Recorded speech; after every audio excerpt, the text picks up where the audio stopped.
If you guys don't, yeah, it's going to be good. If you guys don't know them, I'm going to give a very short introduction.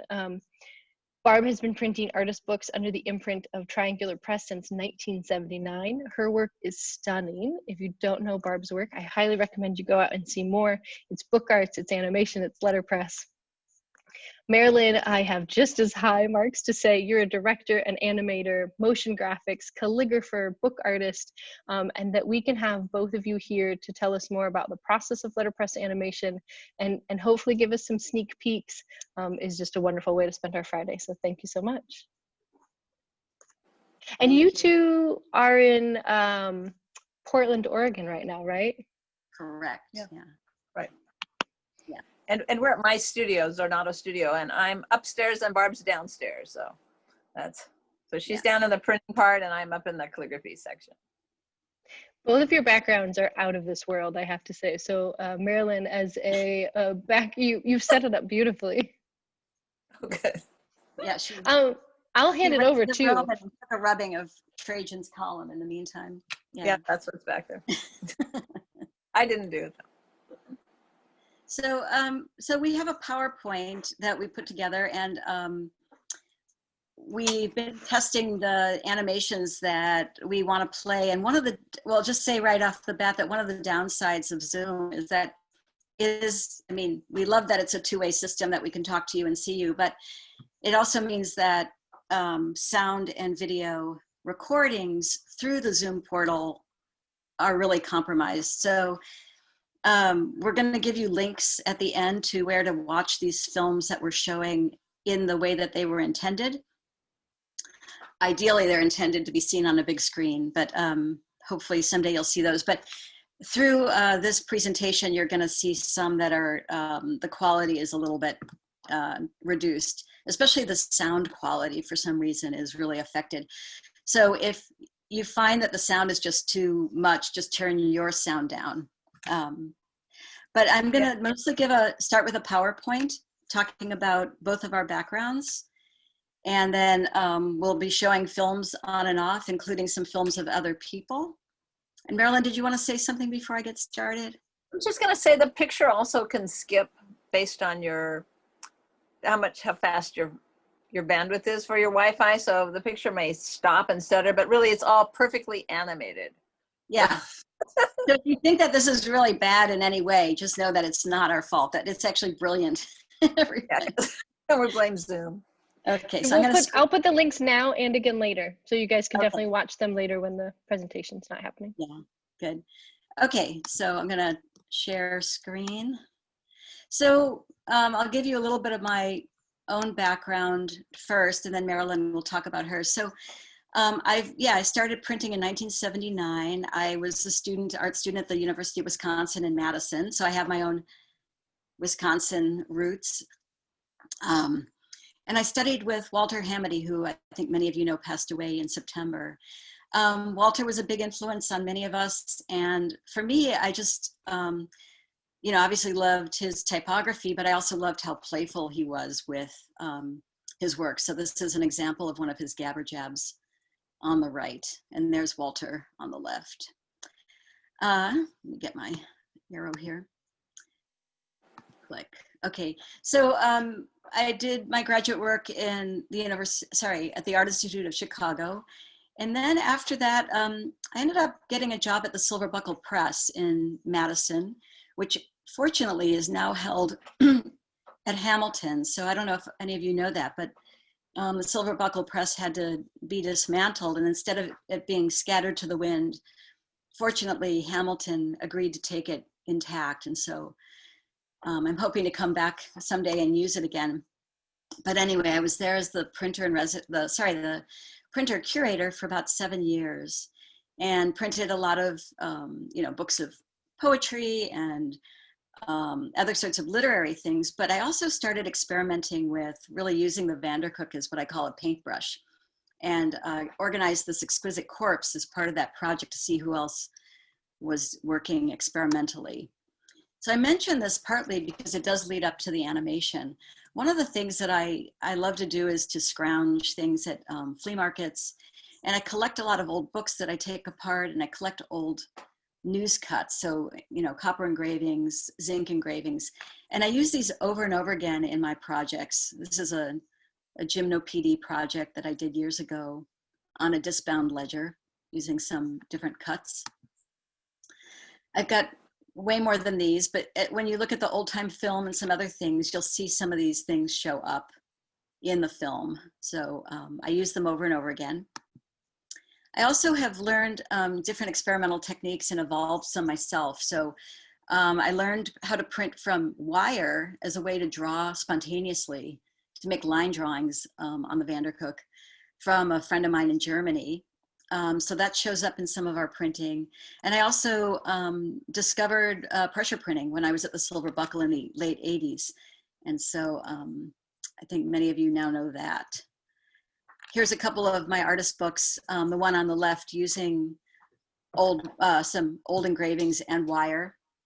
And then the one on the right I put in because I wanted to also say that I have a really strong musical life as well. And I think that my interest in animation, and you'll see it come up in the music that we chose, comes from this. So this was a book printed with linoleum, but it was meant to sort of feel almost like an animation or like a piece of music. This is my studio right after it was installed in my single car garage at the Student College of Art and Craft, where I taught for 25 years. This is a good day. I usually don't print with the garage door up. That was their fantasy. And pardon? And this is a puppy here now. This is it on a normal day. No cats were harmed in the taking of these photographs, but this is my old cat Earl walking across the studio. And then I moved out to Portland to teach at the Oregon, what was called the Oregon School of Arts and Crafts, which then became the Oregon College of Art and Craft. And very, very tragically and sadly, it closed its doors a year ago. But I taught there and I met many, many people through there, including Julie Chen and some of the people that are on this Zoom. But most importantly, Marilyn Zornado. Marilyn took my evening classes in bookbinding, and our friendship began through music and just everything. And so, yeah, so it's through OCAC that our connection began and has maintained. So I'm gonna switch to Marilyn now. Hi, I'm Marilyn Zornado, and this is, we're meeting today at my studio, which is in Portland, Oregon. I'm from Portland, I'm a Portland native, and I finished this studio about a year ago, just as Oregon College of Art and Craft was closing. And Barb is sitting in the downstairs of the studio with my little Vandercook behind her, and I'm sitting in the upstairs, sort of in the calligraphy section. And here you can see a little bit more. So I set up this is a classroom because I taught at Oregon College of Art and Craft. I love the students there. I had a really strong group of sort of very advanced students who continue to do work, and now we meet here. And my background is complicated. I started in, I was an art major. I went into graphic design. My background is a calligraphy. Calligraphy is a very strong tradition in Portland. Lloyd Reynolds is here. I studied with him. They're just great calligraphers in Portland. So then I got a job where I started working in video, making graphics for video, and that got me interested in animation. And I sort of got a job at Will Vinton Studios, and I was an animation producer for 20 years. I produced a lot of commercials that you might have seen. I produced the California Raisins, the Domino's Pizza Noid, the M&Ms, those smart alecky candies. And during that time, I started doing my own animation, and here's a couple films I made. Before I made a film with Barb, I made Insect Poetry, which is stop motion, and I made Spring Lines, which is animated calligraphy. Both of those films you can see on Marilyn's website, which we'll post the link at the very end. Yeah. So we're going to show old time film.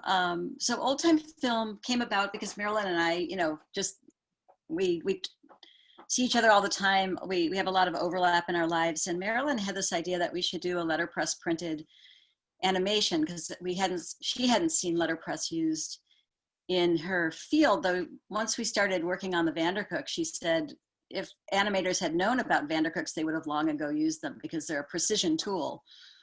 But anyway, I chose the music. I'm interested in old time music and Irish music and things like that. So we had some friends who did a recording, and on that recording was a song called Wild Bill Jones, which is kind of a murder ballad played very cheerfully.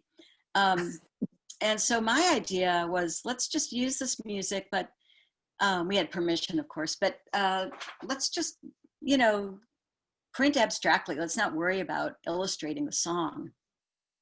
Because that's often my impulse, is just to kind of work a little bit more outside of illustration, direct illustration. And Marilyn agreed. And then as we were printing, it became clear that Marilyn was working in all of these references to the song. And in the end, I'm so glad, because as you'll see, it really, it came out quite well. So we're going to play the film now. Like I said, it may not play that well, but we'll see how this does. And somebody will tell me, Marilyn, maybe you can tell me if I should go up or down with this. Okay. 1, 2, 3.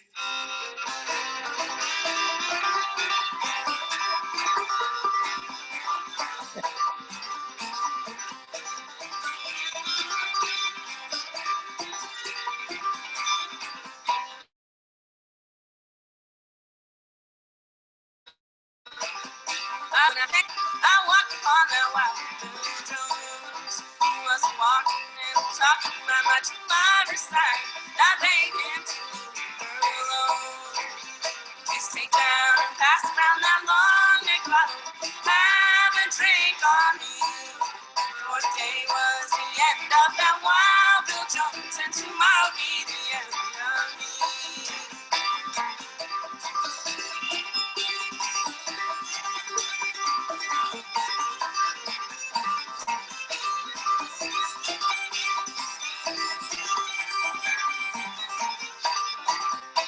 Said my age is 21 years, too old to be controlled. I took my revolver from my side and I destroyed that poor boy's soul. Just take down and pass around that long neck bottle. Have a drink on me. For today was the end of that wild Bill Jones, and tomorrow be the end of me.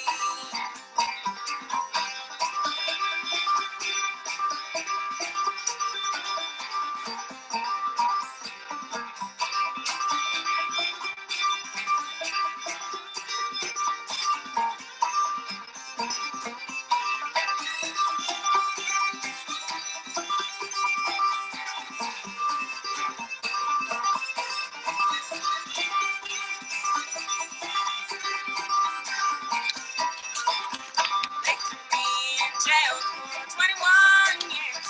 Oh, I long to be free. For today was the end of that wild Bill Jones, and tomorrow be the end of me. Please take down and pass around that long neck bottle. Have a drink on me. For today was the end of that wild Bill Jones, and tomorrow be the end of me.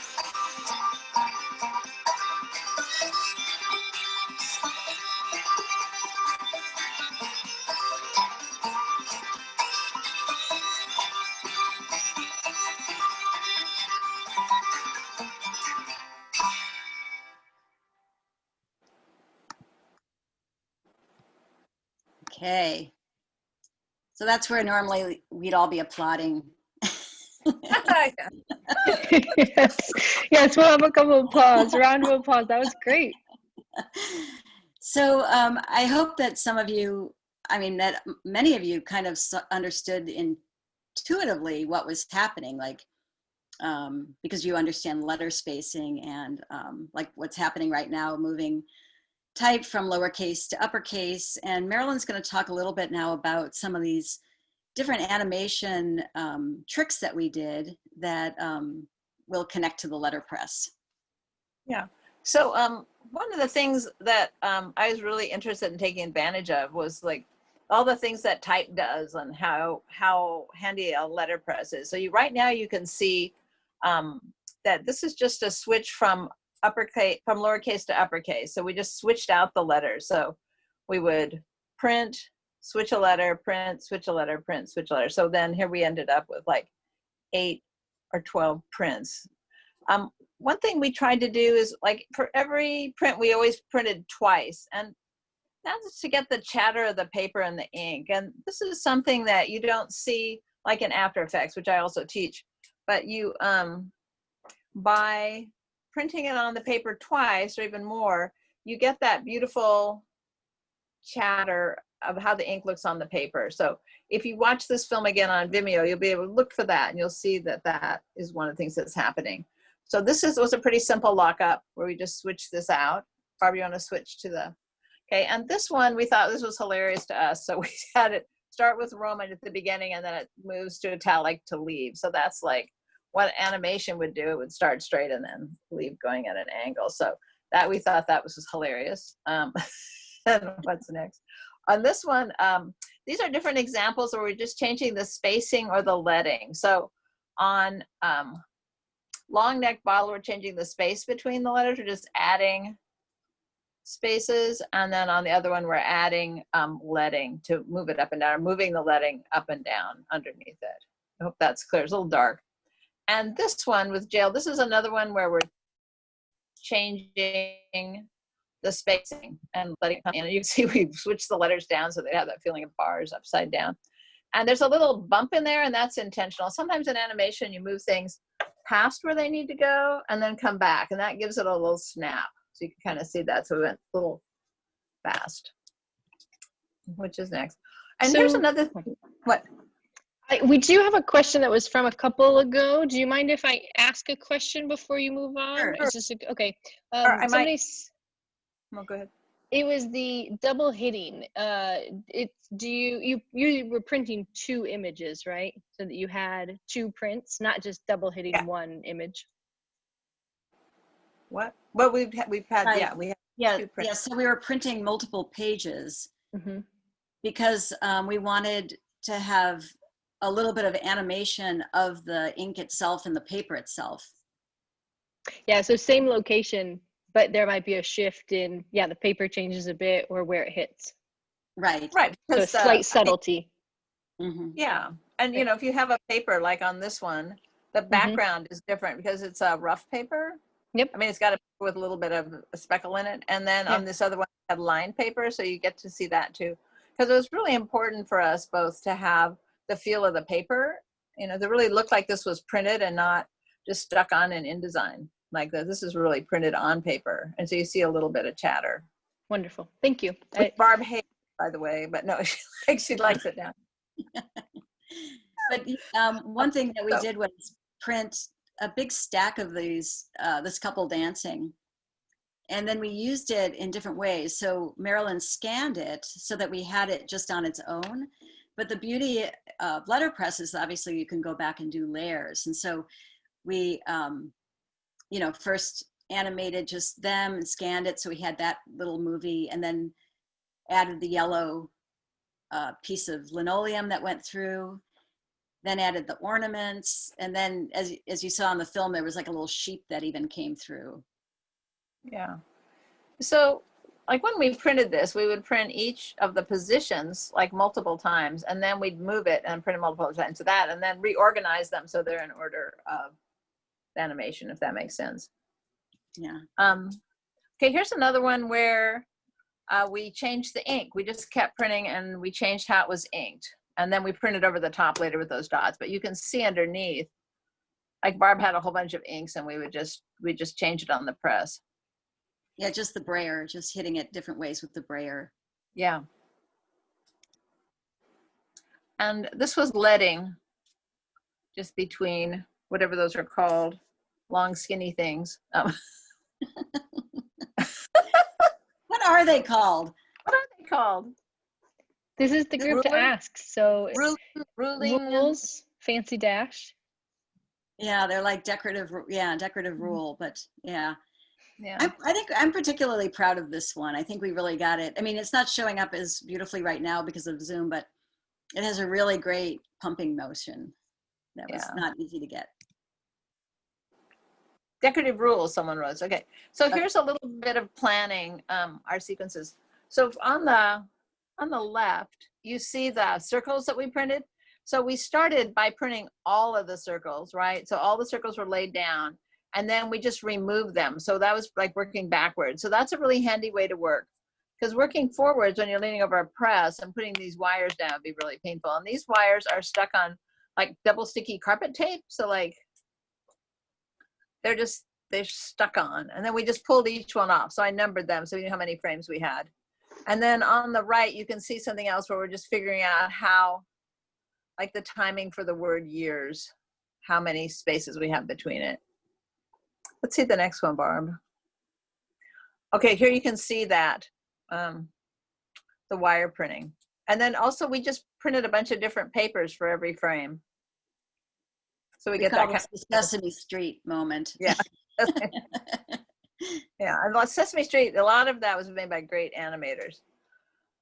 So we also, like a lot of times you see the type leave the frame, and that's kind of tricky because the bed of the press is only so wide. And so then we would also use the a guide up above, and we'd use the same measurements. Barb would use reglets to move the paper too. So we'd move the paper and what was in the press. And the cool thing is that letterpress being, mostly like increments of 12, everything was 12 picas, 12 points. Well, because animation is either 12 or 24 frames per second, this math actually worked well with the animation math. So we would say, oh, is this going to be a 6 pica move, or is this going to be a 12 pica move? And I would say frames. Sorry, 6 point or 12 point is what I meant to say. Yeah. So it worked great though, because the math is the same. Because I think kind of in 12s, because I usually shoot on 2s, but yeah. Okay, so this was one of the harder techniques we did, and this was using some of Barb's beautiful antique printing blocks, cuts. So one of the tricks is the pivot point on the block would be like the corner, but the pivot point on the shoe is the heel. So I had to make, like I wanted the toe, like the heel to tap. So I had to, you can see I made a little graph of the shoe on the left-hand side, and then I planned the motion. And you can also see a little bit of something called ease in and ease out. And that is when something starts to move in animation, it doesn't move fast right away. Like when it's anything, and this is true of everything in the world except maybe chickens, when it moves a little bit and a little bit more. And then as it goes through the movement, it gets faster. So it's making bigger moves, and then it slows down. So you can really see that over here on the right-hand side, where you see little tiny moves at first and then a big move in the middle. And so that makes a smooth movement. So we laid my graph down in the bed of the press, and then using magnets, we would just rotate the block on those lines to animate. So here's our entire film. That's amazing. No, it actually represents more printing, because like we said, we went back and printed on top of some of these. So it's actually a lot of printing. For a 3-minute film, it took us, we weren't working every day. We were working on the weekends mostly, or maybe on like a Thursday night. But it took us a year, with maybe the last 2 months where we would meet like many evenings. And that doesn't even include, syncing it to the music, which is its own time suck. Yeah, I just want to show you a couple of flip books. I don't know if that's a good time. But what the beauty of working on this is you get a lot of flip books. So like, can you see that? I'm going the wrong way. Are they showing up? Come on. It's hard to know where I am. There it is. Here's a revolver. So then we chopped them down and made these little. Oh, that's great. And those are pieces from the movie, from the animation. These are just the leftovers. These are our frames of film, as we would say. Here's our. Oh yeah, that's great. Here are these dots, which are really giant. So we worked on different sizes on different kinds of paper. Yeah, and then when we packaged our DVDs, we made like a physical DVD to sell at like Codex and places like that. We packaged it with an original still from the film since we had so many. So you not only got the DVD, you got an original print. Exactly. Yeah. Okay, so the other thing we did a few places in the towards the end, we actually shot in the bed of the press. And so for that, we set up a rig. And so you can see there's two different rigs set up in this picture. So in the one on the left, that is, we have a C stand, which I just happen to have. So anyway, it's like a kind of very strong tripod, and then the camera's on a rod. That is very awkward, I'd say. It wiggles a lot, but it was one way to set up. And on the other one, I have it set up on the right side. I have it set up on a ladder. I kind of have, because like that's a long reach to where the camera needs to go based on where like ideally you would mount it in the ceiling above your, above your press. But, so, and then we didn't do any tricks on the animation. The animation was all done on the bed of the press. I flipped one scene to go the other way, but everything else, the animation was done there. And then we scanned all the frames, every single piece of paper got scanned.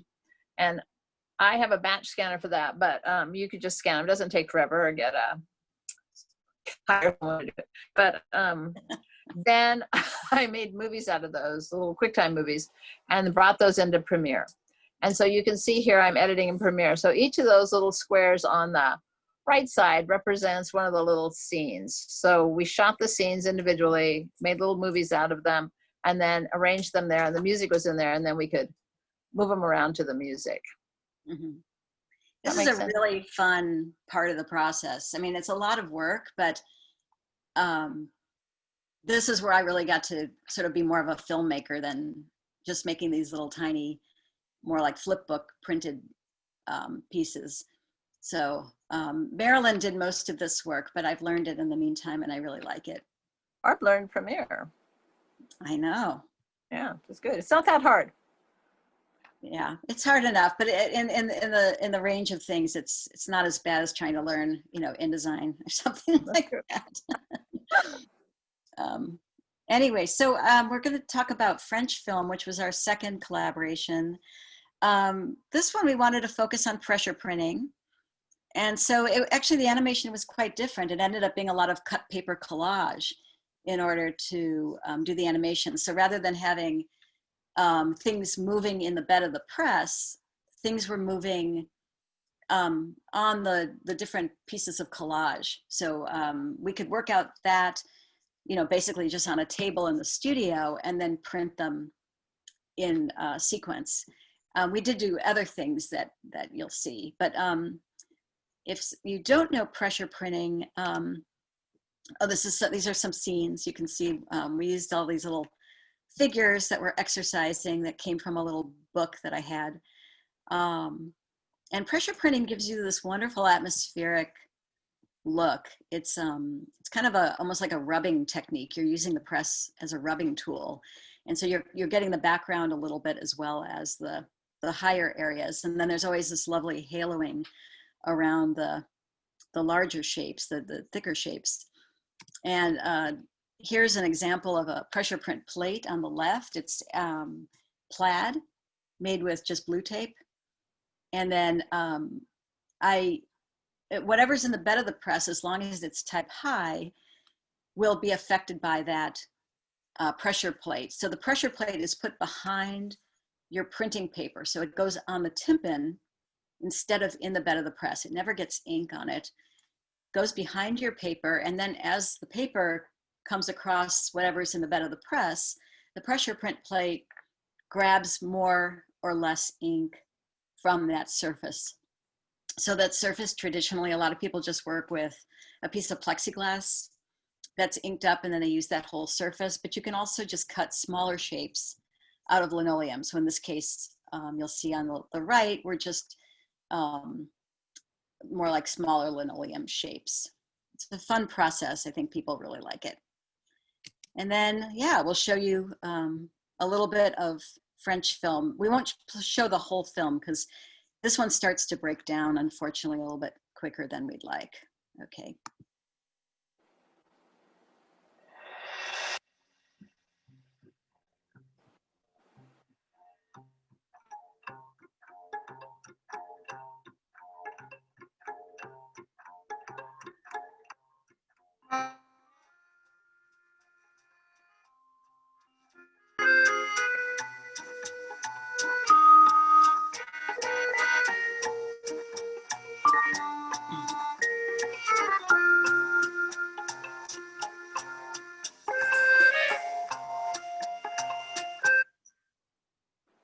Let's see.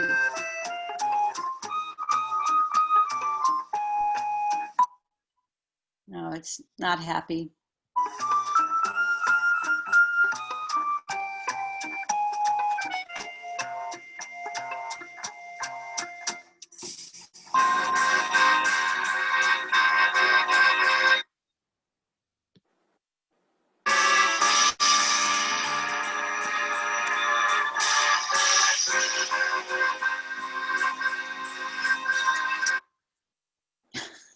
Yeah, that's plenty. Yeah. Okay, we'll just stop here. All of these films and more are on Marilyn's website, so you can go there and enjoy them. And of course, the music. This is a local group called Three Leg Torso in Portland, Oregon, and the music is fantastic. So it sounds so good in real life. And now I've got a spinning rainbow. So maybe you can talk a little bit, Marilyn, while my rainbow stops spinning. Your rainbow isn't spinning here. Is it spinning there? Are you stuck? Is the PowerPoint not moving ahead?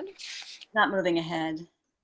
Oh, well, I have to say that after this experience of doing these, we began putting together some showcases, and some of you who are on this call were invited to participate. And we did a showcase for the CBAA conference that was almost entirely letterpress animation. And then we did another CBAA conference that it was a little more of a mix. And then we worked with a Southern Graphics conference did a call for entries for every type of printing material. And as a result of those, we were asked by the Center for Book Arts in Manhattan to put together a show in their little gallery that the artists were invited to send their original the pieces from their work. So they had all kinds of things where we had no idea how big people were working. Like some of the prints were huge and some were like really tiny. And we got to display those in the gallery, and we had 5 monitors running, each with a different, we had 60 films, 60 short films. And you can find those also on my website under Showcases New York, and they're also on the Vimeo, the same thing. So Barb now is back up, and she'll talk about, are you back and talk about? Yes, sorry. I finally got this to, okay, wait, we have to go here. Play from current slide, okay. Let's see, oh, now it may spin again. It's just unhappy, right? Oh no, here we go. Okay, we're back. So I just want to talk a little bit about what you can do at home, because you know, the beauty of a lot of the technology of the moment is that it's become cheaper, and you can kind of have your own animation studio in the privacy of your own home now. So one of the things that I did was I printed a bunch of ornaments just as tests, but they ended up in a little film that I did as well. And so this was the setup at home.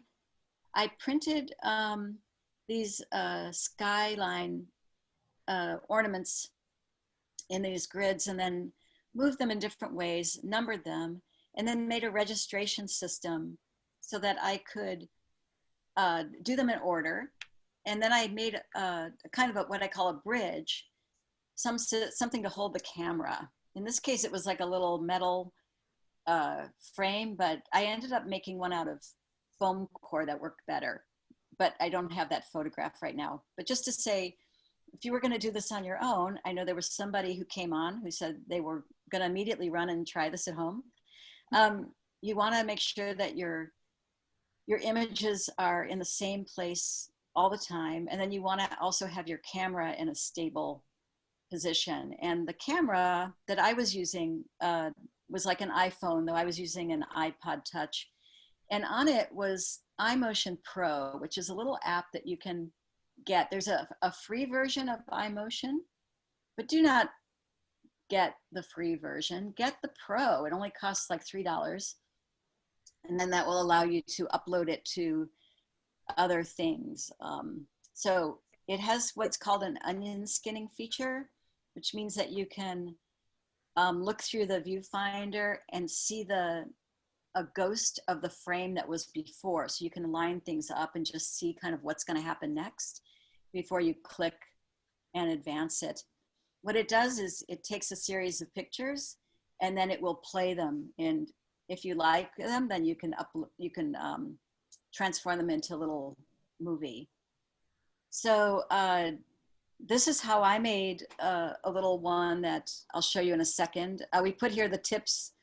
So get iMotion Pro, make a bridge to hold your camera, make a registration system, number your prints so that you remember the movements, and then make sure that there's a 16-year-old person nearby to make sure that your technology is always working.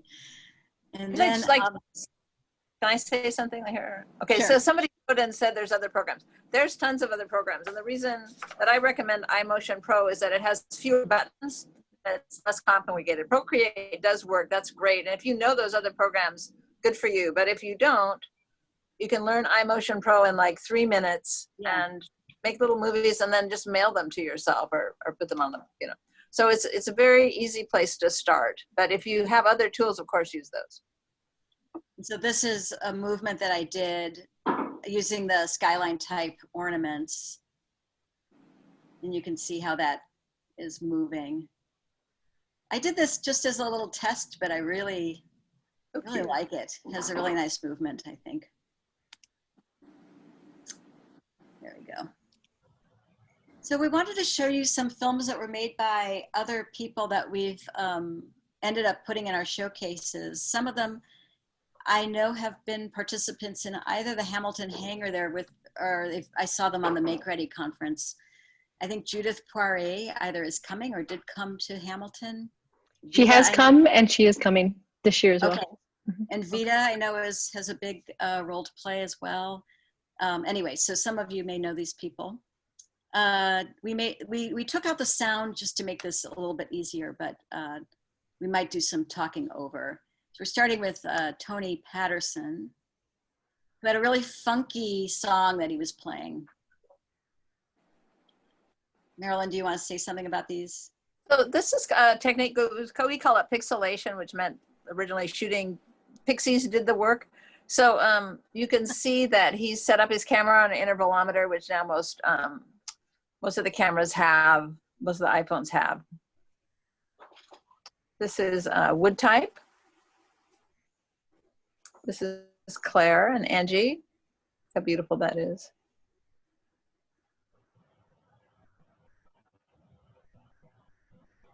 A flip book. Mm-hmm. It says night, so the ships are passing in the night. Ornaments.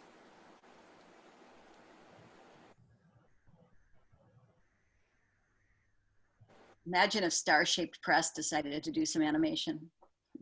This is Judith Poirier. She printed directly on film stock, 35 millimeters wide. And so there's a really long dry time when you print on film stock. This is Vita Sacic. She would print letterpress elements, but then she would bring them together in like Premiere or some other, I think After Effects. After Effects, to then animate them more on the computer. I just love her work. I love her aesthetic.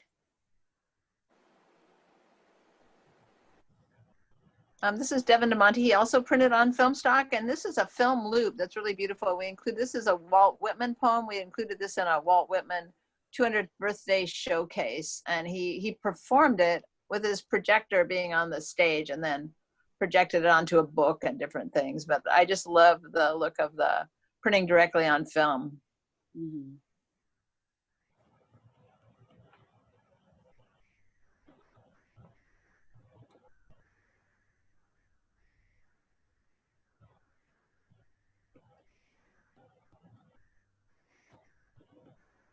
And then these guys printed on actual furniture, a chase. You can see the coins.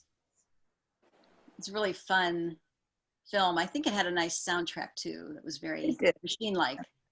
It was called Spaces That Speak, and so they were animating the spacing. And here's Tony again, printing on little cards, little like Coasters. Coasters. Yeah. So let's see. Come on, advance. Go this way. So we're hoping to encourage anyone who is curious to try their own handed animation, and know that even if you do just like a 10-second animation or 1 minute, that there's a chance that it might get shown in a showcase, because, you know, By us. pardon? By us. By us, yeah. I mean, Marilyn is being asked constantly now to put together these showcases of either just animations that are experimental or actually print animation. And so we're always collecting more and more animations. So please, if you end up doing something, I mean, you can always ask mostly Marilyn for advice if you need it on how to get started. But definitely if you make something, send it to us, and, you know, we might be able to include it in a showcase. Yeah, I'd also like to invite people. I'm putting together a special program for Earth Day this year. I mean, it will be next year, 2021. It'll be animation and poetry for Earth Day. I did one for last year, but of course, I mean, this last spring, which was sort of cut short, ended up just being online. You can see that piece on my website, and they were just the films that were included. But I'd like to invite you to make a piece that has to do with the environment and Earth Day in some way. So it's called Animation and Poetry for Earth Day. You don't have to have a poem, but it's nice. But it's to be, and that'll be a showcase also, and that'll be shown on Earth Day, which will be April 22nd, 2021. So please. Great. So I think we've just talked 45 minutes. I think we're Yeah, we managed. we Yay. You did a wonderful job. That was seeing behind the scenes is amazing. Yeah. So did any questions come up that you want to ask now, or? Yeah, no, I'll ask a couple questions, and if you also have a question, if you want to ask it, you could put a question mark in the chat, and I'll know to like call on you, so you feel good to ask. In fact, Zen even said, is it okay to do with my students, like as a studio project? Oh yeah. In fact, you know, one thing I did, just even as a one-day project for my students, was I had the students take a sheet of paper and we gridded it off so that I think we had at least 9 frames. And they did a pressure print plate, but they organized a continuous animation. So, you know, like a figure that was moving and then would move a little bit more here. And so we were able to print the whole animation in one pressure print.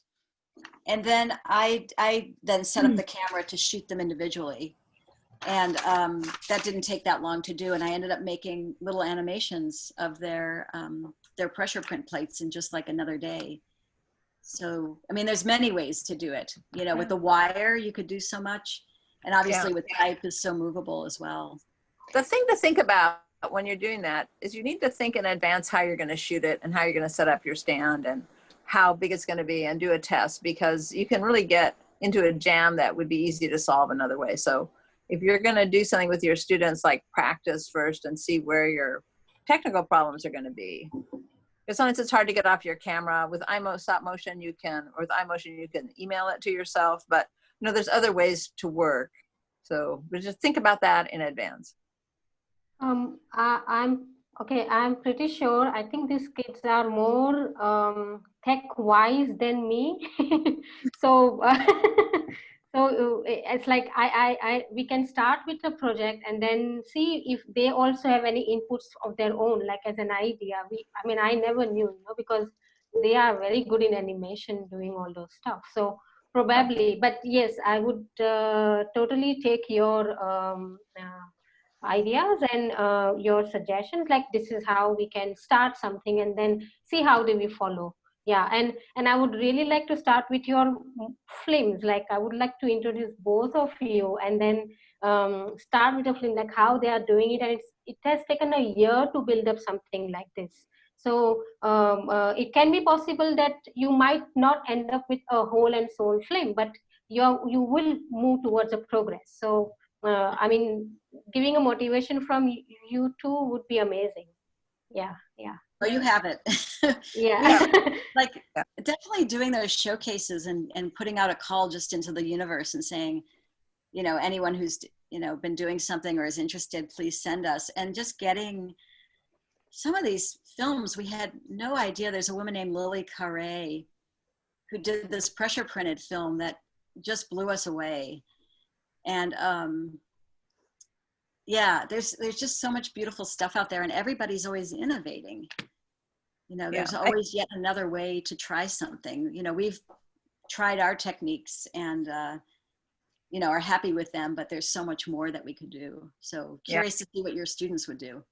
Yeah, you can see those films from the showcases on my website, on the Vimeo, on my Vimeo page. So they're all, the showcases are like that we put together for New York, and you can just watch those or show them to your students. And also if your students know animation, they'll be able to do a lot more. Like, and also they can make GIFs. I mean, there's a lot of things we didn't cover because we need a whole class, but the students know a lot more than me. So yeah, of course. And I'm sure I'll share whatever the process or whatever they have end up making it something. well, definitely if they're animators, because like Marilyn's saying, like animators understand the language of animation. It's kind of like those of us who print letterpress and really understand, you know, like letter spacing and printing and all that kind of stuff. We know when we're looking at something that doesn't have that background. And it was really clear when we were looking at some of the animations that even though they were cool, they didn't have like the finesse, that kind of like ease in, ease out, you know, that when she was talking about the clanging of that gate and how like the smartness that she figured out of them going past each other in order to make that sense of them having weight. Those sorts of things don't come up with people who haven't studied animation. So, yeah, but that's don't let that stop you. You should just no. ahead. Yeah. Shoot it and shoot it. That motto. Yeah, who was that couple at the very beginning of our hang that said that they wanted to be able to make their animation starting right away? Are they still on? Lead graffiti. Yes. Are they inspired or no? They're going to run away? Do it now. What other questions or comments do you guys have? There were questions about your process on the computer, which you answered then after that. So I'd love if anybody had more. I actually did have one question that I was thinking. It sounded like you do QuickTime movies into Premiere. Is that so that you have, then I make them as finite things? Little units. Yeah, little finite bits, and then I cut them in Premiere. Yeah, that's just easier than one big thing. Yes, that makes sense. Yeah, and Premiere is easy to use, and I have it. So, like, it doesn't matter what you use. Yep. You have it, then use it. And there's more and more tools on your phone and online. Yeah, it's been good. There's more and more recommendations as well. Like I've been playing with Procreate, so to know that there's an onion skinning option is great because I have not explored that yet. So that's interesting. Oh yeah, that's really nice. Oh yeah, they were talking about Stan Brackridge. He was asking if he was an influence. They learned about his work in their RIT animation classes back in the day. So it sounds like you worked directly on film stock. Ooh, yeah, a lot of people did butterfly wings. Yeah. Yeah, and you know, Norman McLaren worked directly on film stock. Rose Bond, who's at PNCA where I also teach, she worked directly on film. A lot of people work directly on. They love that. Len Lai out of Australia. There's Jennifer some beautiful. West, who just gave a presentation yesterday. Yeah, has worked directly. But Stan Brackridge is really famous for that. And I went to the Art Institute of Chicago where they had a very experimental film department, and they always were talking about him and showed his films. But yeah, the problem with printing on film stock is the dry time, because that, you know, when you have to get film stock that's blank. And then when you print it with the inks, the printing inks, then you have a huge dry time. So you have to remember, like Judith Poirier, if she's going to speak to you, and I don't know if you were there, Stephanie, when she was working, but she said she had to like spread them out on the tables. I'm in the space she was working in, and every table was full. Yeah, it was crazy. Yeah, it has to dry. Yeah. Yeah, so that's something to think about with printing on film. Although it's beautiful, it's that kind of microscopic look. You can also photograph those. If you work directly on film, you can photograph it with I bought a little $80 microscope camera online, and you can build a little frame, and you can backlight it because it's hard to film it. And then you can use this little microscope. It's very cute. And then you can shoot each frame. I mean, you have to build a little rig, but you guys are all good at building rigs, so you'll be able to do that. Yeah. Well, and I even wondered, would a remote help with getting image? I'd be so afraid I would move that camera. Is it that important, or? That works great. Yeah. The other problem is if you're shooting with your iPhone and you get a call, Yes. No, but definitely having a remote makes a difference. Yeah, because I'm clumsy. That would help me not accidentally move it. Another feature on another feature on the iMotion Pro is that it has a automatic clicking where it will continue to take a picture at a certain rate. So you can set that up, and as long as you know that you can register your next sheet, you don't have to push a button. So you're not going to adjust your position of your phone by chance. That's and you can release one frame because you will for sure screw up. You can, but I mean, you can use cameras too, because for the shots we did, I was using a Canon, and then it just runs right into my laptop, but I have a lot of, since I come from that background, I have a lot of tools, but you don't need them. This was such an inspiring day. Thank you so much. I think we're going to see more letterpress animations, even if they're short GIFs, right? As we play and explore. So I want to say thank you both, Barb and Marilyn. This is a wonderful way to spend the afternoon. Thank you. It's nice to meet so many new people too. Yeah. See some old friends. Yeah. Yes. Good. Oh, good to meet everyone. Thank you. Thanks. And I want to say thank you all for joining us. We had wonderful speakers today, and I want to say if you want to help make this programming continue to happen, we have ham hangs figured out for the rest of the year. We're working on. We have some spots still open, so we're filling those up, and we can do that because of your support. So I'd ask that you please become a member if you're able to at this time. That helps us continue to do this kind of programming. So I know we have a lot of members on the call, and I want to say thank you so much. It makes this possible, and I'll put links over in the chat if you haven't been able to support, but you can now. We appreciate it. I will also put the ham hang list, because like I said, we have the next 2 months I think are full, and we've got some people on the call like Julie Chen. She's going to be one of our ham hangers later in the year, and we've got her on the calendar already, so you can go and see more speakers. We've got John Downer next weekend, so if you like, it's going to be good, right? That's amazing. Yeah. Yeah. He is going to be talking about sign painting and specifically how it ties into wood type. We have an amazing sign on the side of our building that he painted, and he's a friend of the museum, so we're glad to have him. Nice.